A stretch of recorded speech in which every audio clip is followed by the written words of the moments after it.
बिस्मिल्लाहिर्रहमानिर्रहीम। नाज़रीन अस्सलाम वालेकुम। मैं हूं आपका मेज़बान हाफिज़ खुर्रम शहज़ाद और आप देख रहे हैं न्यूज़। नाज़रीन आज मैं मौजूद हूं LKF फाउंडेशन में, जहां पर आज एक वर्कशॉप थी। वर्कशॉप के बारे में जो यहां की चेयरपर्सन है मैडम लाइलमा खां, वो हमें बताएंगी कि ये जो फाउंडेशन है ये किस पर्पज़ पे काम कर रही हैं। आइए उनसे गुफ्तगू करते हैं। बहुत शुक्रिया आपका मैम। एक वर्कशॉप यहाँ पर चल रही थी, हमने वो देखा, काफ़ी अच्छी वर्कशॉप थी, जिसमें मैं देख रहा था कि काफ़ी जो अच्छे स्टूडेंट्स हैं और जो लाइफ से जो परेशान लोग हैं उन्होंने इसमें शिरकत की। वर्कशॉप के बारे में बताइएगा, फिर LKF फाउंडेशन जो काम कर रही है उस हवाले से। बिस्मिल्लाहिर्रहमानिर्रहीम जी। LKF welfare foundation basically mental health issues पे काम कर रही है।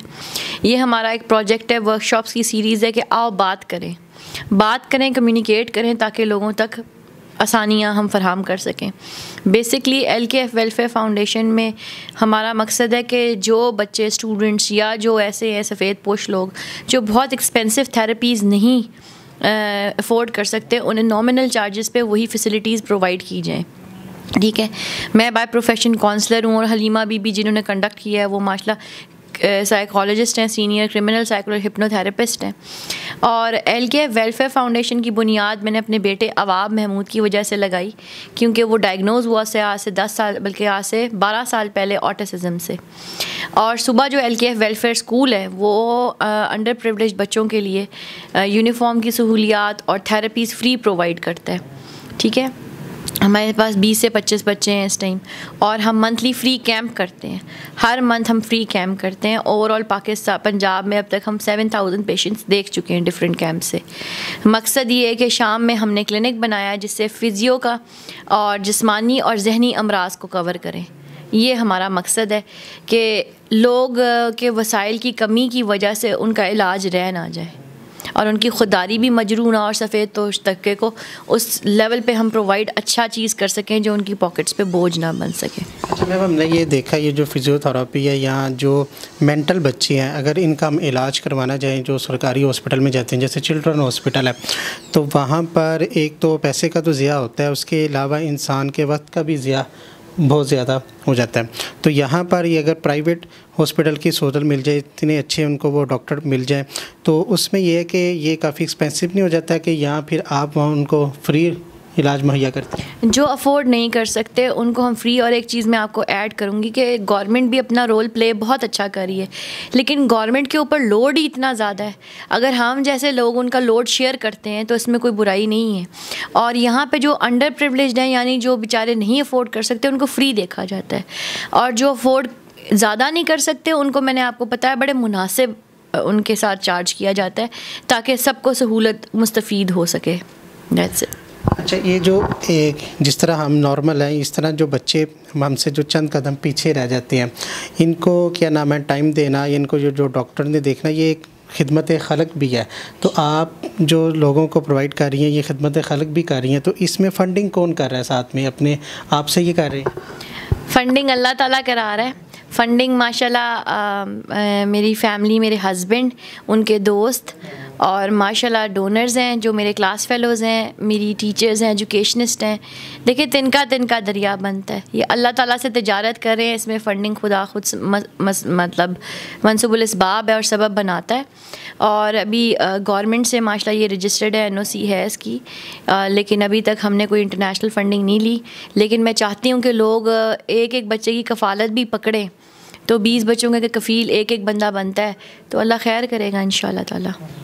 अच्छा, अभी जो वर्कशॉप एक चल रही थी उसमें हमने देखा है कि जो लड़कियां, उन्होंने अपनी जो मुश्किलात थी उनको आग भी लगाई, फिर आगे ज़िंदगी में जो बढ़ना है वो भी सिखाया गया। फिर 8 घंटे की नींद 1 घंटे में कैसे मुकम्मल कर सकते हैं उसके बारे में भी टेक्निक बताएगी। फिर इस्लामी जो हमारे तरीक़ाकार है, जो सुन्नत रसूल सल्लल्लाहु अलैहि वसल्लम है, उसके मुताबिक चलने के बारे में बताया गया। तो ये जो वर्कशॉप थी ये किन अफराद के लिए थी? ये वर्कशॉप हर किस्म के तबके के लिए थी, लेकिन ख़ास तौर पे हमें स्टूडेंट्स को करना है, यूथ के लिए करना है, क्योंकि यूथ के ऊपर ओवरलोड बहुत हुआ हुआ है, फाइनेंशियल भी, मेंटल भी। तो उन बच्चों को रिलीफ़ के वो सेल्फ मोटिवेटेड कैसे हो सकते हैं और अपने आप को ऑटो रिलीफ़ डिप्रेशन से कैसे कर सकते हैं, क्योंकि डिप्रेशन एक मायूसी है और मायूसी तो हमारा तवक्कुल है, कुफ्र है। सो उनके लिए मेरा है टारगेट के। आज की ये जो वर्कशॉप थी जो डिप्रेशन का शिकार अफराद, उनके लिए थी ये? जी बिल्कुल।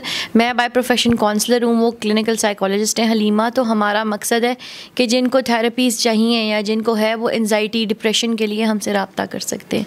एक मैम हमने ये भी चीज़ देखी है कि ये जो असेब वगैरह होते हैं, जो साया होता है, बाज़ अफराद को नहीं होता लेकिन मेंटली तौर पे वो उनको महसूस करती हैं। अगर हम किसी आलम के पास जाने के बजाय जैसे लोगों से रब्ता करें तो कितने फ़ीसद चांसेस है कि बंदा रिकवर कर जाता है? मैं कहती हूँ कि 90% चांसेस है रिकवर। ये माइंडसेट की बात है, उन्हें अवेयर और एजुकेट करने की ज़रूरत है। मैं किसी फ़िरके के अगेंस्ट नहीं हूँ। दवा के साथ दुआ की इश्त ज़रूर होती है। कुरान शरीफ का एक अपना रोल है हमारी ज़िंदगियों में। हम आयतें सुने और उससे भी रिलीफ़ होता है डेफ़िनेटली, बट दवा की बहुत ज़रूरत है और गाइडेंस की ज़रूरत है।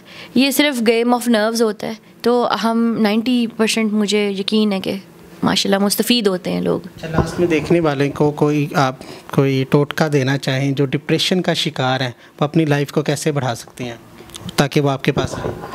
मेरा एक ही मोटिव है कि मायूसी गुनाह है और turn your disability into abilities. जो बंदा नफ्सियाती तौर पे भी परेशान है वो अपने आप को डिसेबल, सो एवरीबडी स्पेशल, सो मायूस ना हो, क्योंकि हर मुश्किल के बाद अल्लाह ताला ने कहा आसानी है। और हज़रत अली का कॉल है, मैंने अल्लाह ताला को अपने इरादों से टूटने से पहचाना। सो मायूस नहीं होना, डिसअपॉइंट नहीं होना। आओ बात करें, आओ हम मौजूद हैं, हमसे बात करो। ये मेरा मैसेज है सबके लिए। जो यहाँ पर बच्चे स्टूडेंट्स आते हैं वो ज़्यादातर किस लेवल के स्टूडेंट्स आते हैं? कुछ तो मेंटली तौर पर वो ठीक नहीं होते हैं, कुछ मज़ूर अफराद होते हैं, कुछ की आइस का मसला होता है, ठीक है। तो ज़्यादातर वो कौन से अफराद है बच्चों के यहाँ पर लेके पेरेंट्स आएँ जो फ़ायदा उठा सके? ज़्यादातर पेरेंट्स जो है ना वो डिनाइल में है, वो एक्सेप्ट नहीं करे। अल्लाह ताला की आप जब रज़ा एक्सेप्ट करते हैं तो वो बख्श देता है जो आपकी ख्वाहिश होती है।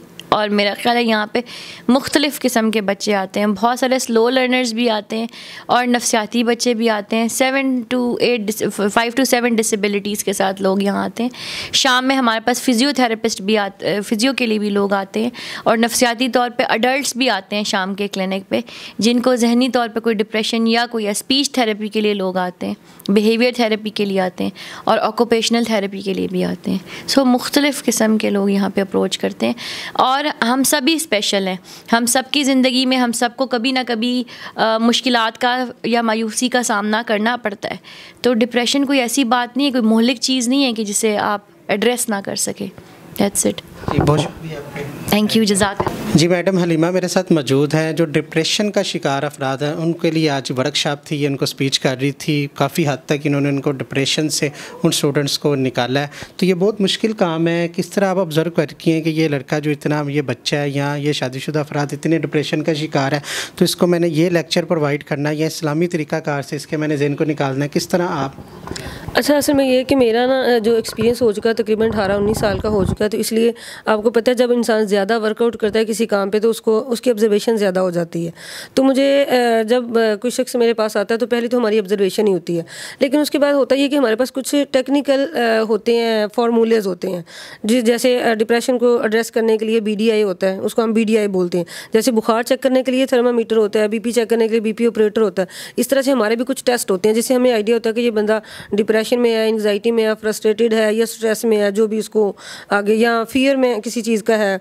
मुख्तलिफ ये डिसऑर्डर है जिसके बारे में हमें आइडिया होता है।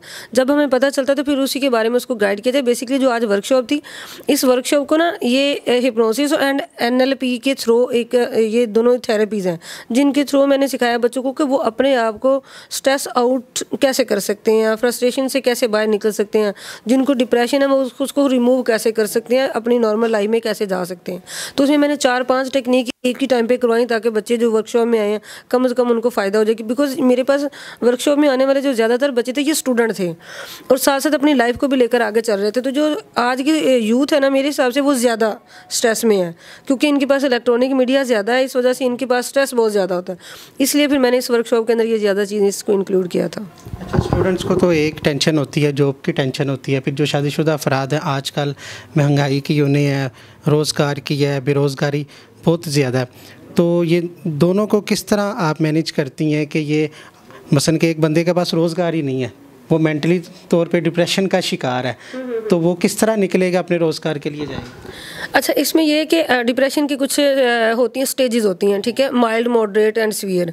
कुछ को बॉर्डर लाइन होता है, मैं बॉर्डर लाइन काउंट करती हूँ जिसको हल्का फुल्का होता है। लेकिन ये कि वो डिप्रेशन जो इंसान की डेली लाइफ में, रूटीन में, जो उसकी डेली की ज़िंदगी होती है, जो उसकी रूटीन होती है, उसमें जो खलल ना डाले, उसको हम डिप्रेशन नहीं कहते। वो एक आम ज़िंदगी, उसको उदासी कह सकते हैं, परेशानी कह सकते हैं, लेकिन डिप्रेशन नहीं। हम डिप्रेशन उसको कहते हैं जिसके अंदर 14 दिन मुसलसल परेशानी, मायूसी और उदासी रहे और उसकी ज़िंदगी में दिलचस्पी ना रहे, उसको डिप्रेशन होता है। वैसे हम डिप्रेशन एवं ही बोल देते हैं वर्ड, लेकिन डिप्रेशन समथिंग डिफरेंट है। लेकिन ये जो हमारी जो लाइफ है ना, ये इसको स्ट्रेस कहेंगे आप, परेशानी कहेंगे, लेकिन इसको डिप्रेशन नहीं कहेंगे। डिप्रेशन से थोड़ा कह सकते हैं, जिस तरह आपने लेक्चर में कहा था कि आप अपनी जितनी भी परेशानियां तेल छिड़क के उनको आग लगा दें, वो जिस वजह से डिप्रेशन का शिकार उस चीज़ से वो छुटकारा हासिल कर ले तो वो आसानी से निकल सकते हैं। बिल्कुल। अच्छा, इसमें ना जो मैंने टेक्निक जिस तरह करवाई थी ना कि परेशानियों को इकट्ठा करें, पोटली बनाएं, जमा करें, उसके अंदर पेट्रोल छिड़कें और उसको आग लगा दें। मतलब कि उसको परेशानी जॉब की नहीं हो रही होती उस टाइम पे उसको जो परेशानी वो फील कर रहा होता है वो ये होता है कि जो अपने इर्द गिर्द के लोगों की जो बातों को फील कर रहा होता है कि किसी के घर में राशन नहीं है, बीवी कुछ कह रही है, बहन कुछ कह रही है, माँ कुछ कह, ज़ाहिर शादीशुदा लाइफ में ये बड़ी चीज़ें होती हैं। फिर वो उन बातों और उन चीज़ों, उन परेशानियों को वो ख़त्म करके मतलब कि वो आग लगा रहा होता है। तो जब वो आग लगाता है तो वो रिमूव करता है उन चीज़ों को, तो फिर दोबारा फ्रेश हो जाता है। फ्रेश होता है तो वो अपने काम के लिए निकल सकता है। जी नाज़रीन, एलकेएफ फाउंडेशन में हम मौजूद थे, जहाँ पर डिप्रेशन के जो शिकार अफराद उनका इलाज किया जाता है, फ़िज़ियोथेरेपी यहाँ पर की जाती है। यहाँ पर जो डिसेबल बच्ची हैं उनको यहाँ पर फ्री तालीम भी मुहैया की जाती है। तो आप अगर यहाँ पर रब्ता करना चाहें, कोई भी मसला मसाइल है आप उसको हल करवाना चाहें, तो ये स्क्रीन पे नंबर आ रहा है, आप मैडम से रब्ता कर सकते हैं। यकीनन आपकी जितनी भी परेशानियाँ यहाँ पर दूर की जाएंगी। आज का प्रोग्राम आपको कैसा लगा कमेंट सेक्शन में अपने ख्यालात का इजहार ज़रूर कीजिएगा। इसी के साथ अपने मेज़बान हाफिज़ खुर्रम शेहज़ाद को दीजिएगा इजाज़त। अल्लाह ने के बाद।